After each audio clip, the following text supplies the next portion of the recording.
Welcome to another episode of the Brett Snodgrass Podcast. I am Brett Snodgrass, the host of this show, and I got a great guest, Mr. Chris Arnold, on today's podcast episode. But what I want you to do right now is to go to YouTube and subscribe to the Brett Snodgrass channel. Also, click that little bell so you get notifications every single week. We got videos coming out right to your inbox. Thank you guys so much. Chris Arnold. Chris Arnold is the founder of the Multipliers Mastermind group. He's also the founder of COSA Investments and Arnold Elite Realty, and he holds a master's degree in theology. And while he's been extremely successful in real estate, he's always viewed it as a vehicle to impact other people's lives. Chris and I go really deep on this particular episode. We talk about men and the struggles of what entrepreneurial men deal with, how isolated they are. What are some of the deepest and darkest secrets of entrepreneurial men? And we share it all with vulnerability. I want to introduce you guys to today's podcast guest, Mr. Chris Arnold. What's going on, brother? What's up, buddy? Hanging out with you. You know it's going to be a good time. That's I really right, appreciate man. you having me on, man. That's right. I love the office, the rustic look. You're so clean cut, and then you got the rustic farmhouse type of look. It's awesome, man. Love it. That's what I'm going for. I'm going for farmhouse look in Tulum. How about that for a contradiction? No, man, it's awesome. It's such a pleasure to hang out with you today, Chris.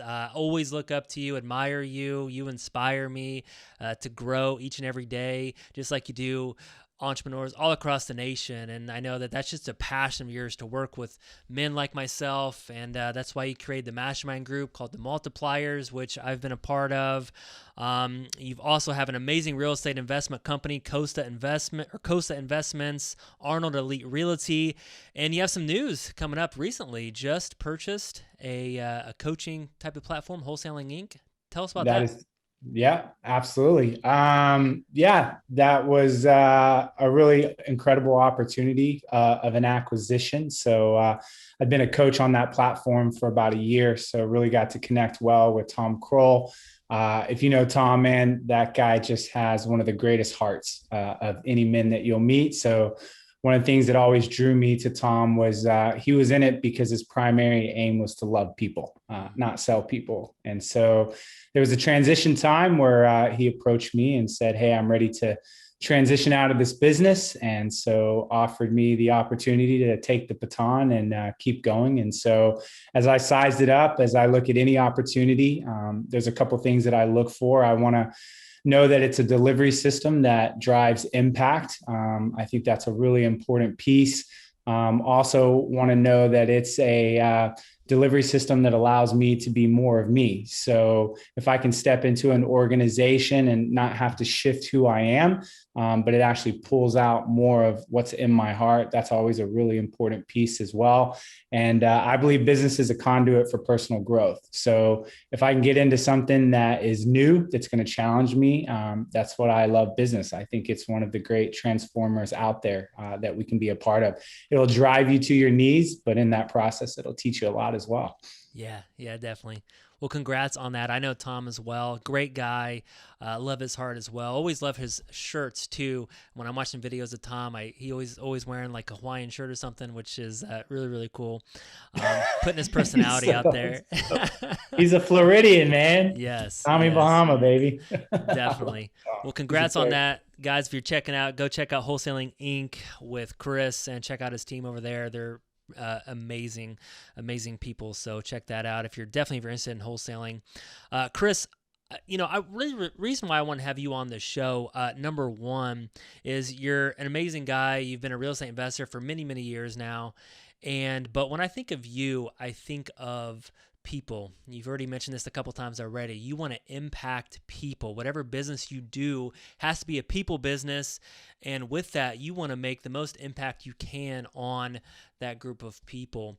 And so I want to talk about that a little bit. Like, has this been kind of a transition in the recent years that you've kind of transitioned to? Because I know, for the last 10 plus years, you were really into the wholesaling business. You moved out to Tulum, but talk to us about Chris Arnold as a person and like what really drives you.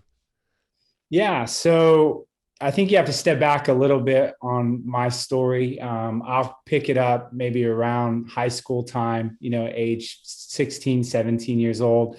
And I was rebellious as can be. I find this to be a common thread with most entrepreneurs.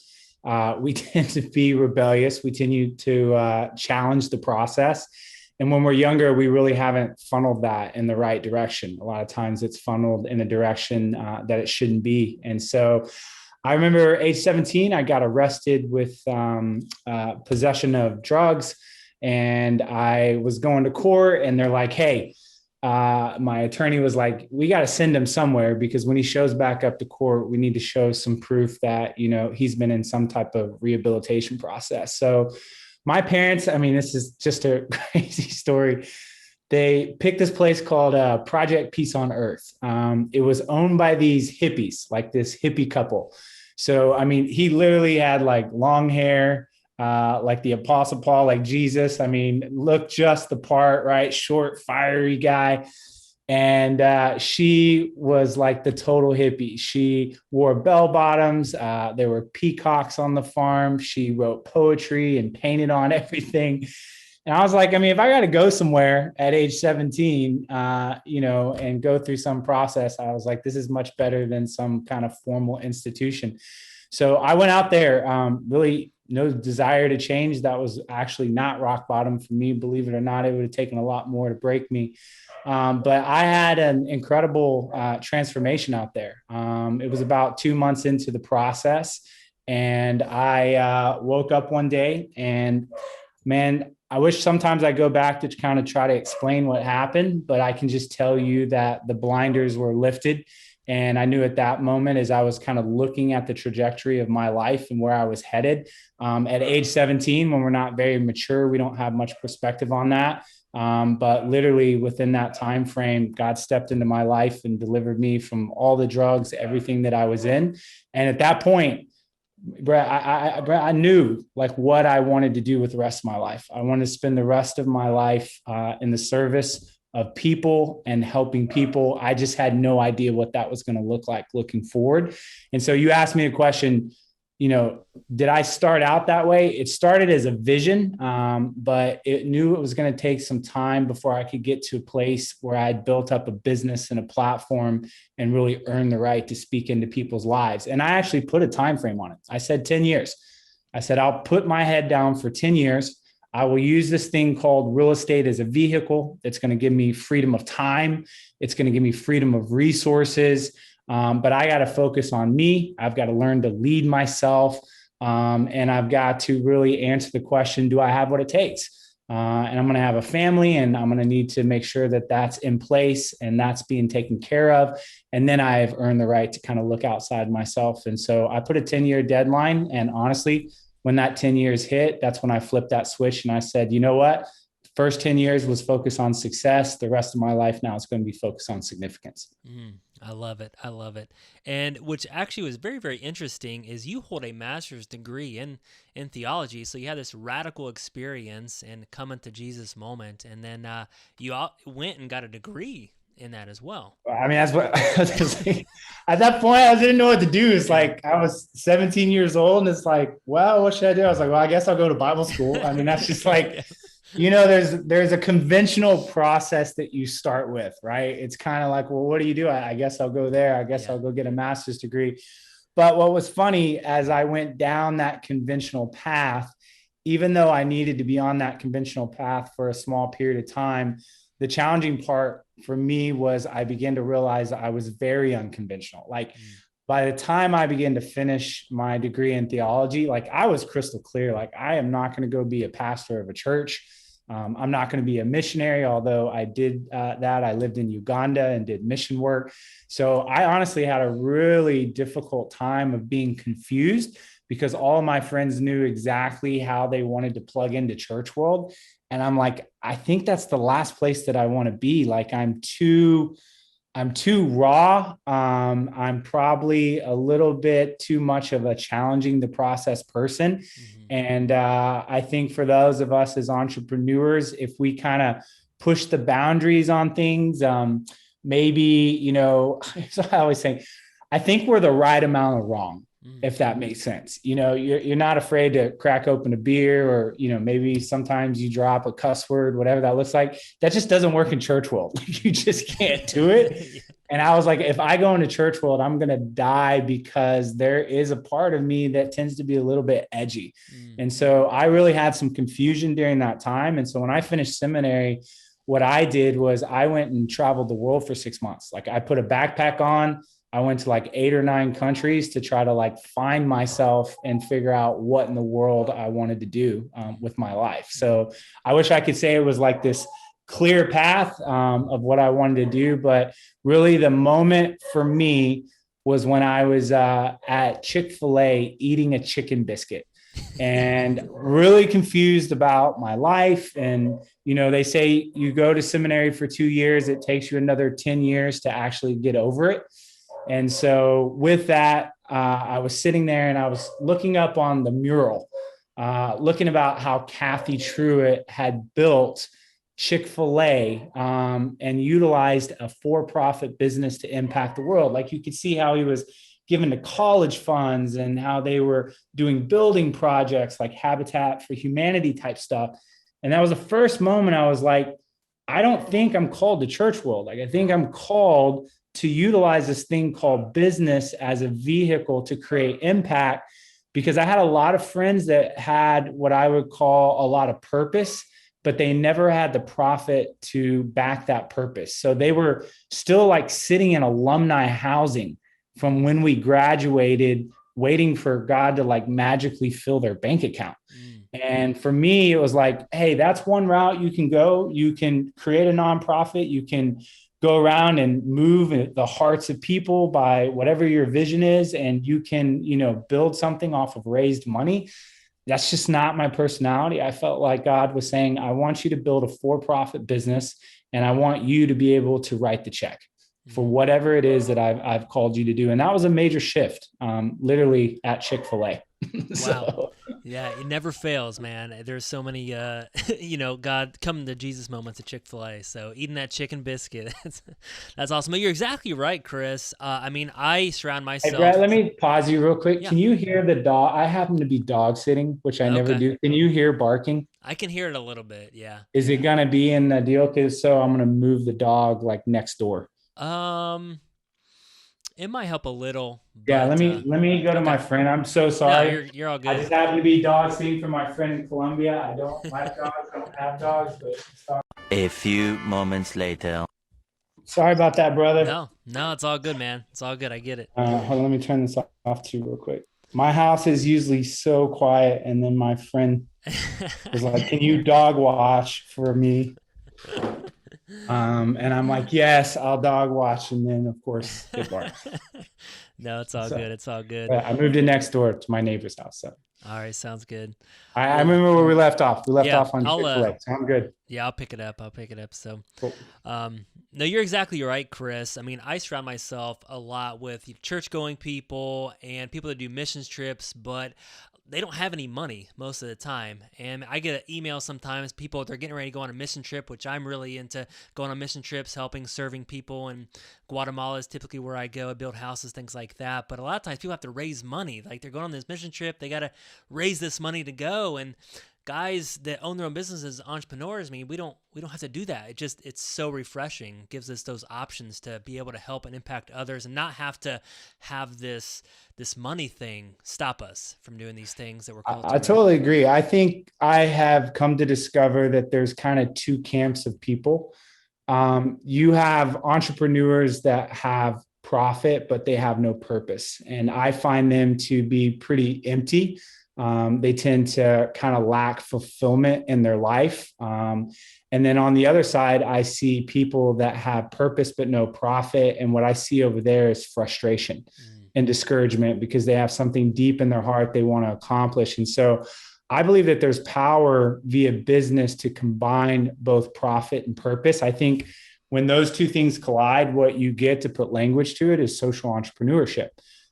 It is the concept of using a for-profit business with a cause base in which you're utilizing and building the business, not so that you can, have more money and buy bigger toys, but you're utilizing that profit and building that business under the understanding that you're building it to create profit, to take it and to do something that you're passionate about with it. And so if you were to ask me, one of the things that I'm really interested in is I want to continue to kind of spread that message and continue to raise up more social entrepreneurs. Because again, on the left side, you got the guys with the Lambos and the Rollies, and they got all the profit, but like there is no purpose in their life. Mm-hmm. And then as you talked about, you have people in church world that they're just so frustrated because they want to go accomplish something, but they don't have any money to be able to do it. And so I think that is the power of business if it's used effectively by combining both profit and purpose together. Yeah, definitely. Well, I want to kind of transition because you talk about social entrepreneurship and using profit and purpose and using them together. And one of the things that you've done is created a mastermind, or you call it a brotherhood, called the Multipliers. And this is a group of men. And you've been doing this for, 3 or 4 years now? And you've really focused on business owners that are men. And this is such a different type of mastermind group because we both have been in other mastermind groups. And typically you get a hotel, you meet in a hotel conference room, a lot of people in one setting, and there's a 2-day, 3-day thing with video screens, and it's not super intimate. You hear some speakers kind of coming in and going, and you're just meeting a bunch of different people at random times, and you can't quite get a handle on anything for that amount of time. And you've decided to create this mastermind group called the Multipliers, and this focused only on men, number one. So why did you choose to focus only on men in this group, and why did you create this?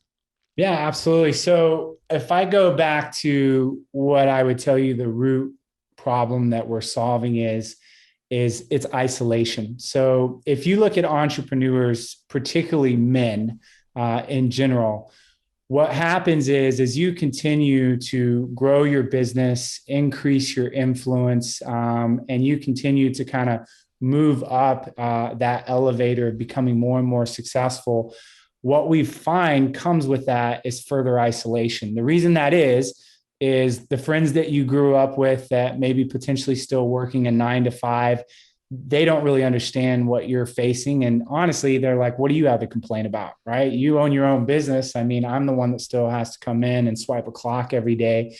There's only so much that you can share with your team because as a leadership, there needs to be some healthy boundaries there.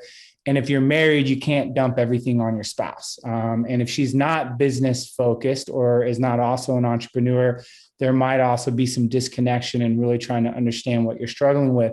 So this is the process that I found that occurs. The higher the leader goes up, the more he begins to isolate, particularly as a man.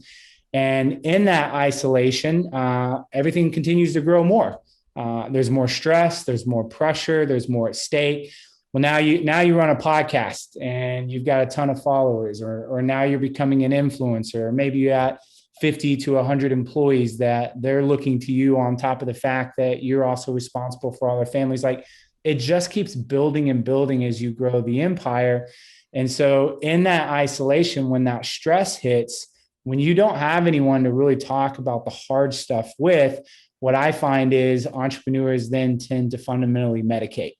I see a handful of things that are really repetitive. Entrepreneurs kind of tend to be predictable in how they medicate. It's usually drugs and alcohol.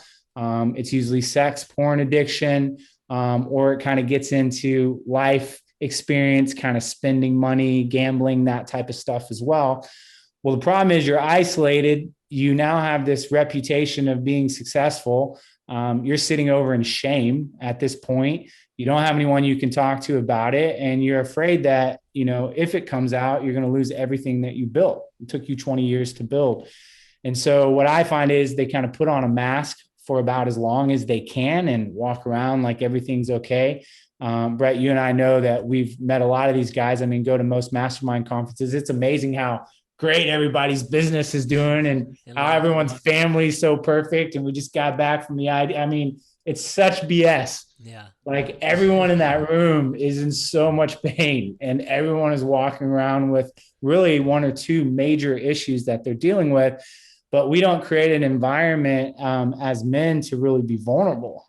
We're kind of chest beating type guys, ego driven. And so when we walk into certain rooms, what those rooms tend to do is they advocate the idea that we're measuring ourselves simply by how much revenue we make, how much net profit, like how big our business is and so forth. And so if that's the true measure of a man within that type of setting, then I don't feel comfortable to even think about dropping my pants and talk about what's going on. So with the entrepreneur, at some point that mask breaks and everything comes out. Let's say it's an adulterous relationship. And then all of a sudden, everybody knows. And what I have found is I've seen guys literally within, a week to 2 weeks of everything coming out, they lose their reputation. They start to lose their net worth. They start to lose really the legacy that they were. I mean, it costs them everything. And there's a statistic that shows that 2 out of every 3 leaders will actually fail to finish the race. I'm not okay with that statistic. If we're going back to the fact that leadership changes the world, if we're going back to the concept of social entrepreneurship, that if you put the right person in place that has profit and purpose, and they're solving problems that exist in the world that the government's not going to solve, that is an incredible thing if it's working. But if every 2 out of 3 of these men are getting disqualified either because of a moral misstep or because they burn themselves out, then I sit back and I go, how many problems in the world are not being solved simply because men don't have a safe environment to come in, to connect with other entrepreneurs that understand what they're dealing with and have a place that they feel safe, that can be vulnerable and get the help they need before the entire empire they built implodes. Yeah. And so that's why for us, if you ask, there's a massive ROI on that. We know leaders by nature, the amount of people that leaders influence, it's a 10x return in my opinion. And if you're dealing specifically with leaders that come in with a heart to use business to impact the world, if we can help those guys, get across the finish line, more of them, I think that you'll see more problems solved in the world, a lot of the problems that exist. And so that is really the driving force behind it. And to answer specifically men, what I have found is a couple things. Women tend to be much better at the vulnerability piece than us as men. We kind of grow up in a man box. And if we step out of that man box, we're punished. We're told things like, stop being a wimp, don't be a girl. We use, all types of, homophobic and misogynistic language when a guy kind of steps out and starts to be emotional, right? It's like, don't cry, don't show your emotion. So we focus on men because it's much more difficult for them to be vulnerable. And secondly, we focus on men because honestly, if you're in a room and it's men only, they will go to some dark places that they will not if there's women in the room. Let's just be honest. Yeah. It's really hard for a guy to talk about a sexual addiction with a female in the room. And I believe equally that women need these same types of rooms, particularly female entrepreneurs. There's their own set of things that they have. But for us, and obviously I'm a male, this is what we feel like we're called to do, is to focus on men. Yeah, definitely. It is crazy because my wife, she does these girl trips every year, gets together with the girlfriends and they open up and things like that. And I started doing a guys trip last year, but I hadn't done a guys trip like that in a decade. And a lot of the guys that went with me, they haven't done one in a really, really long time. So it's so interesting that guys, they don't step out and do these things. And that's what's so amazing with the Multipliers Mastermind group. You've created this environment that guys can come and open up, especially entrepreneurs, because again, when you look at your friends, we're always the guys that no one understands. You go to the birthday party, people ask, hey, what do you do? And what are you up to? And like, you just kind of awkwardly say, whatever, flipping houses. And it's just kind of an awkward thing because nobody quite understands, who you are and where you're coming from. And you've talked about this a little bit already, and I don't want to get too deep into the group or anything like that, but obviously a lot of your friends and the people in this group and just people that you surround yourself with are high-powered driven men. And you've mentioned a couple already, but what are some of the common weaknesses or the common things that, a business owner faces, right? You mentioned isolation, and I think community obviously is huge, which you've created that, but is there any other things that, you can talk about? Like what are we faced with? I can tell you the major thing is they don't feel. Bottom line. So if you're dealing with men in general, and again, if you kind of look at the root word of feel, it means to touch. And I would define feeling as allowing yourself to be touched and changed by the circumstances in your lives. That's what feeling is, bottom line. Well, if you have a lot of men that have been taught to suppress emotion and feeling, what that means is as circumstances and tragedy and crisis and whatever is coming down their lives, they're doing everything to keep that at bay and not to actually feel or be touched by that. The problem is you get a stoic man at the end. And I love what Kevin Wheeler, Kevin, he's been a mentor to us and a part of Multipliers Brotherhood. He's like, it's like holding a beach ball underwater. I mean, you can do it for a while, but at some point it's going to pop up. And so what we really try to focus on with men is to get them to begin to understand the value of what it means to feel. And if you don't think that's important, go around and talk to the spouse and the kids of an entrepreneur that is just feeling like lacks any feelings whatsoever. Yeah. Like I'm telling you that those kids don't feel love. That wife doesn't feel love. And so there's a major cost that's happening with men. I mean, even as a leader, if you're an emotionless leader that is so task oriented, so business oriented, that you really show no sense of personal vulnerability, or you don't have the ability to be empathetic and emotionally connect with the people that you lead, I'm sorry, you're not going to lead for long. I mean, you might lead for long, but you're just going to have massive turnover. You'll never build a long-standing team. So I would tell you one of the main things and one of the biggest challenges we see is we try to really get men to value emotion and to embrace how important it is to feel, because we've been raised to really not trust feelings and to think that there's really any value in them. Yeah. It's like we do everything we can to bypass, suppress emotion because we think it's just something that's going to get in our way. Like, I don't have time for that. I don't have time to feel for that. Right. And you just keep hard charging forward. And man, that's going to come at a major cost for you at some point.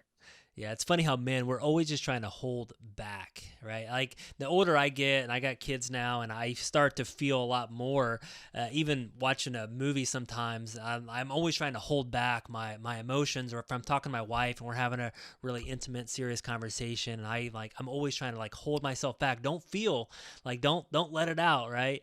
And it's funny because it seems like we're all trying to numb ourselves. And if we start to go a little bit farther down this emotion, this feeling, we try to do something to numb it, right? And that's where the medication comes in, that maybe the alcohol, the drugs, workaholicism or whatever, we've all struggled with that. We're just trying to numb and get control. Would you agree with that, Chris? Absolutely. 100%. And that's why you see a lot of the common behaviors that are coming out. And here's the reality, facing shame, particularly, again, a lot of the times we make mistakes as men. Men tend to have some dark secrets. I think we've all done some things that we're, not proud of. And so, having to actually face that shame is a very difficult journey. Like, that is painful. But a leader that's not willing to really look deeply at his stuff is just not going to last for long. And I don't think that men will face shame on their own. Only when they find themselves in a community and they begin to realize that, I'm not the only one that struggles with this. You mean like everyone else here for the most part is pretty effed up? When there comes that commonality of understanding, like, it's not just me. And I mean, this is true with anything that struggles in the world, whether it's people that have particular health issues or different things that are wrong. There's always that sense of isolation, like I'm the only one in the world struggling with this. But what we find time and again is when you put people together that have a common struggle. And all of a sudden you remove this idea that I'm the only one, there's something wrong with me, nobody else deals with this. There becomes a lot of power in that healing, because it's like, it's okay that I talk about these things, because it's not just me, it's all these other guys that feel the same way. And that's when the floodgates open. And, you know, you've been to our events. I mean, it happens the same way every year. There's always two things that I observe. Number one, all it does is it takes for the first guy to go first and go open kimono. Mm-hmm. The first guy that's willing to drop in his heart, drop that bomb of whatever, you know, he's going through, whether it be a divorce or something that's happened. I mean, you see what happens in the men that are around that, because that is a level of courage that is far greater than the courage that it takes to do a big business deal or to buy a company. Like, we stand in awe of people that are willing to be public vulnerably. Yeah. And all of a sudden from there, that person leads the group. They've set the tone. And I'm telling you, you sit back and then the next guy grabs the mic and then boom, he's in tears. And then the next, and it just all starts coming out. And I have been really fascinated by a concept we have in Multipliers every year. We do what's called a MVP award, right? Your most valuable player. And it's voted on not by us as staff, but it's actually voted on by everyone that's at the event in the community. So literally, we just pass out a piece of paper, we put a bowl up front, and we just simply say, we put no standard on it. We just say, whoever you think was the most valuable player this year, write their name. We don't say how that person was valuable. We don't pigeonhole it. All we say is who's most valuable. Every single year, the person that wins was the person that went first and had, really honestly, the balls to be the most courageous, to go first and to talk about something extremely difficult every year. Yeah. So that allows you to understand by nature what entrepreneurs really value. I've never seen someone win that award because they came in and had the greatest business idea, or, you know, they came in and crushed it because they're the highest performer in that group and they're doing 2 times the amount. That person never wins. The person that always wins was the guy that had the courage to be vulnerable. Because here's what we understand about courage. And Renee Brown really says this. We love the vulnerability that we see in others when they take the time to do it. The problem is we hate the vulnerability when we see in ourselves. And it's a really difficult dichotomy that you have to wrestle with, of why am I so encouraged and inspired by someone that shared vulnerability, but when it comes to me and I share, I get this feeling of shame and it's not the same. And you really have to bypass that misconception about how you feel about expressing your own vulnerability. That's what keeps people from moving forward with it. Yeah, definitely. Vulnerability, and it's huge. And you've created such an environment for that, Chris. So just applaud you on that, man. So keep up the great work on that. I just have a couple other questions here before we go in the last section of the show, Chris. I guess I just want to talk about you. And we talk in business all the time, a BHAG. It's called the Big, Hairy, Audacious Goal. And this is like a goal that's set out in front of you. You can't quite see it yet, but it's 10 to 30 years down the road. And we talk about, this is where we want our business to be at 10 to 30 years down the road. And I want to talk about life, right? And sometimes we have these business big goals, but we don't sit there and look at our life. So, you know, I was talking to you before the show, is just your BHAG in your life. So if you could picture your life 30 years from now, you know, you'd be 70 years old, 70 something. And so picture your life and just looking back over the last many, many years. And what is like a goal, like a big thing that you want to accomplish, that you want to look back at your life and you're like, wow, this was amazing. I lived an amazing life. Talk about that. I would say it's twofold. The first one, I really do believe this is a big, hairy, audacious goal because it doesn't happen. I honestly want to look back at age 70 and just know that I walked a consistent walk.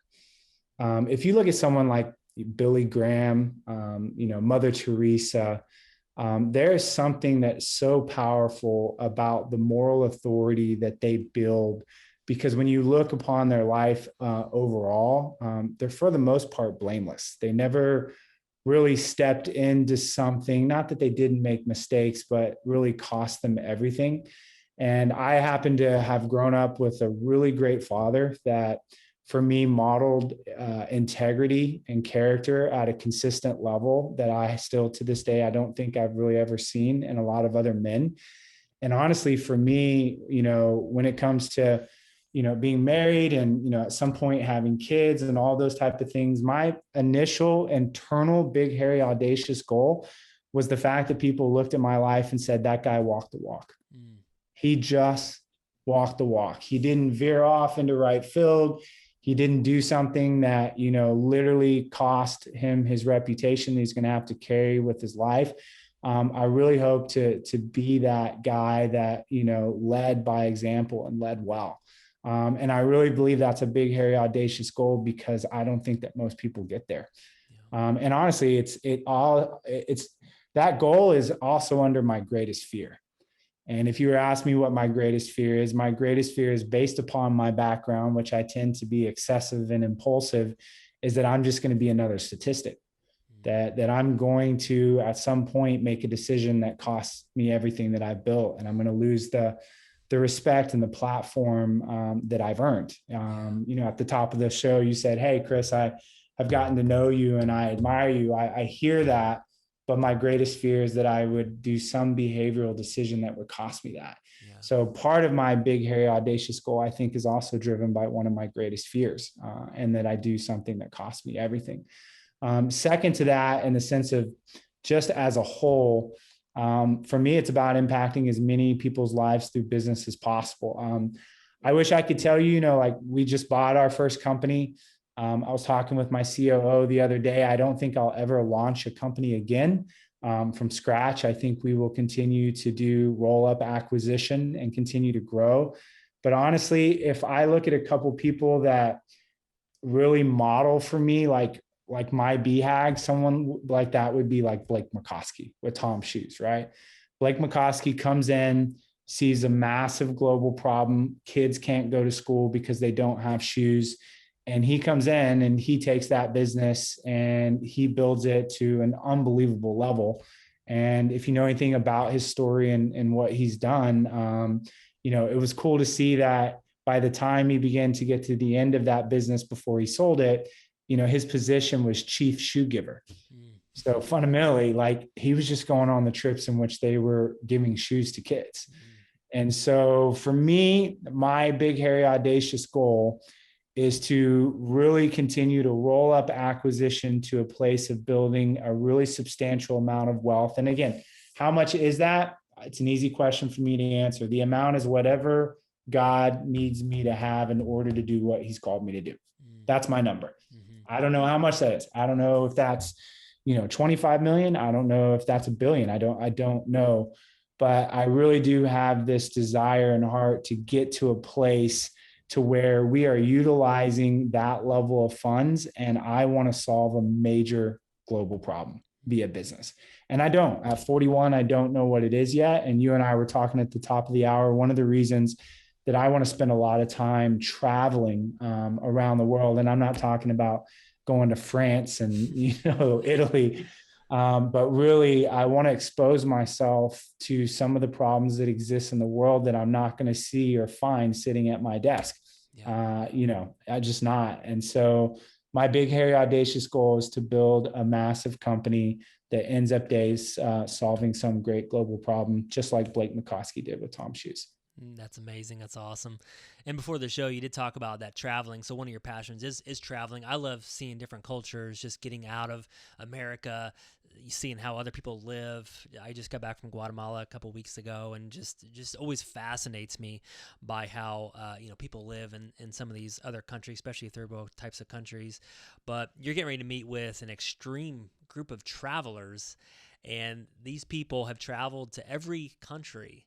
So talk to us about that a little bit. Like, this is also a passion of yours as well, but it also has a mission behind it. But so talk to us about that. Yeah. I'm at a place where it's funny. You asked BHAG, right? Big, hairy, audacious goal. I'm 41 now, and I'm like, I've got this new decade of being in my 40s. Like what I want to do by the time that I'm 50. And I'm not I'm a guy that needs like massive variety. I've never really had a hobby. I can play any sport. If you watch me week to week, one day I'm mountain biking, one day I'm paddleboarding, next day I'm playing pickleball. Like I really have a problem doing repetition. It just doesn't work for me, which has always really made it difficult for me to pour myself into something outside of business as just being one thing. Now I pour myself into a lot of different things. I can do just about any sport, but I've been really looking for like that one thing. And so I feel like with travel, it provides the variety that I need, but it also sets me on a course for really focusing potentially on one goal, kind of one focus, one hobby. And I just happened to be watching this documentary on HBO, and I saw this guy named Harry. He's a world traveler out of London, and he's traveled every country in the world, and he's 7 countries away from doing it twice. So let's put some math on this. That will make him the 4th person, dead or alive, to ever travel to every country in the world. If you go to the fact of how many people have actually traveled to all 193 countries just once, that's 222 people, dead or alive. To put that into perspective, that's less people than have been into space. So I've gotten to know Harry, and I'm flying out to some random island off the coast of the Congo in September because I want to really size up this opportunity, because it's this elite kind of extreme travelers. In that group of 25, 9 have been to every country in the world, which is amazing considering there's only been 222. So I'm going to meet 9 in one place. And since we're talking about BHAGs, I'm potentially sizing that up and looking at potentially making that a goal to go do that. So actually, I haven't said that publicly. Yeah, I just happen to be on a podcast. The one caveat for me is that these tend to be very solo travelers. There's about 80 countries I've been told that people will go with you and like as a friend. But when you start getting into certain countries, you're going to have a lot of friends go, no, I'm not going to that country with you. And because I am so social by nature, one of the reasons I'm taking this trip is to understand how well I would deal with the loneliness of traveling at that level. Yeah. But that's what it would take to get there. It would push my personality probably to a place that it hadn't been before. I can handle crisis. The faster the pitch is, like I do really, really well in crisis. But if you really want to challenge me, just put me in isolation by myself because I'm so highly social. Like for me, that's torture. Yeah. Like if I had to go to prison and be put in like solitary confinement, like I wouldn't last 2 weeks. Like I'd know that about myself. And again, I think there's a way to work around that system. Again, I'll meet people, different things. So we're going to take a look at the system and see if we want to put a team together within my company to do that. But again, my goal in doing that would not only to be have something to pour myself into outside of business, but secondly, that would be the way for me to go discover maybe what global problem it is that we want to solve. So it kind of all goes hand in hand. Like you're catching me at a time where like I'm starting to maybe see some of these dots connect for me. Yeah. You know what I'm saying? Like I'm right. Like you just happen to have me publicly sharing something that I haven't really fully come to fruition yet, but it's like things are starting to align for me around that. Well, just thanks for opening up about that. Again, it's just all about opening up and just some of that vulnerability. And I really admire that we don't all have it all figured out, right? And you're exploring some of these different things that you haven't done yet. And maybe you will do that, maybe you won't. But God's bringing you to a place. And I think we're always trying to see, what He's called us to. And we never quite make it, right? I mean, we never quite arrive at this place where like, oh my gosh, I have it all together, all figured out. It's always a journey. Wouldn't you agree? 100%. Yeah, sounds good. It's like headlights on a car. You go as far as you can see, and then you can see just a little bit further. Yeah. And then it's rinse, repeat that model again and again. Awesome. Well, thanks so much, Chris. Guys, if you're tuning in, this is Chris Arnold. Make sure you check out Chris's platform, Wholesaling Inc., and the Multipliers Brotherhood. Check that out as well. Chris, I always like to end every show with a little fun. This is called the People Game.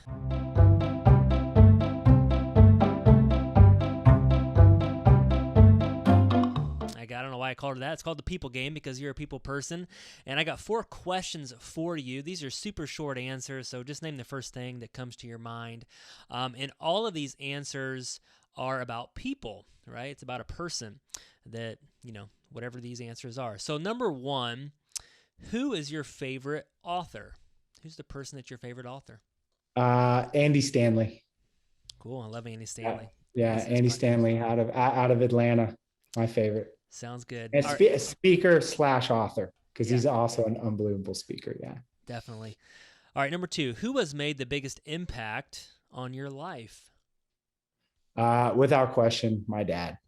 Not even a close second. So he's been a huge impact in my life and my brother's lives. So won the lottery. And it's crazy, you don't control the family that you're born into. A lot of people listening, might not have had fathers or tough fathers. That was the one thing in my life where, man, I felt really blessed to just happen to be born into a family which I was given a great father, which is priceless. It's absolutely priceless. Definitely. All right, number 3, whose life do you really admire?